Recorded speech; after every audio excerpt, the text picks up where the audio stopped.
മുന്നിലേക്ക് നോക്കിയപ്പോഴോ തിരിഞ്ഞു നോക്കിയപ്പോഴോ ഒരു കാര്യം എനിക്ക് ബോധ്യമായി. ഞാനെന്ന രാഷ്ട്രീയക്കാരൻ വെറും ഒരു വട്ടപൂജ്യമാണെന്ന്. എന്നിലെ അച്ഛൻ ഒരു മൃഗമായിരുന്നു എന്ന്. പ്രായശ്ചിത്തം ചെയ്ത പാപങ്ങൾക്ക് പരിഹാരമാകുമെങ്കിൽ ഞാൻ മോന്റെ കാര്യം അങ്ങനെയൊന്നും പറയല്ലേ. മതിയായി, എല്ലാം മതിയായി. ഞാൻ ഇന്നുവരെ അഴിമതിയിലൂടെ ഉണ്ടാക്കിയതൊക്കെ സർക്കാരിന് തിരിച്ചു കൊടുക്കാൻ പോവാ. എന്നിട്ട് ചെയ്ത തെറ്റുകൾ ഏറ്റുപറഞ്ഞ് പൊതുജനങ്ങളോട് മാപ്പ് ചോദിക്കണം. അച്ഛാ, അച്ഛനെ വിശ്വസിക്കടാ.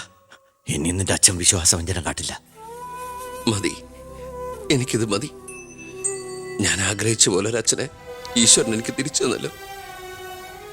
അറിഞ്ഞോ അറിയാതെയോ അച്ഛനെ ഞാൻ വേദനിപ്പിച്ചിട്ടുണ്ടെങ്കിൽ അത് ഇങ്ങനൊരു അച്ഛൻ്റെ മകനായിട്ട് ജീവിക്കാൻ വേണ്ടിയിട്ടാ. ഇനി എൻ്റെ അച്ഛന് വേണ്ടി ഈ സ്ഥാനമാനങ്ങളൊക്കെ ഉപേക്ഷിക്കാൻ എനിക്ക് സന്തോഷമേ ഉള്ളൂ. വേണ്ടടാ, എനിക്കിനി മന്ത്രി ഒന്നും ആകണ്ട. നീ ശരി, നിന്നെപ്പോലുള്ള ചെറുപ്പക്കാരാണ് ഇനി ഇവിടെ ഭരിക്കേണ്ടത്. അടുത്ത തലമുറ നിന്നെ മാതൃകയാക്കുന്നത് നിറഞ്ഞ മനസ്സോടെ എനിക്ക് കാണണം.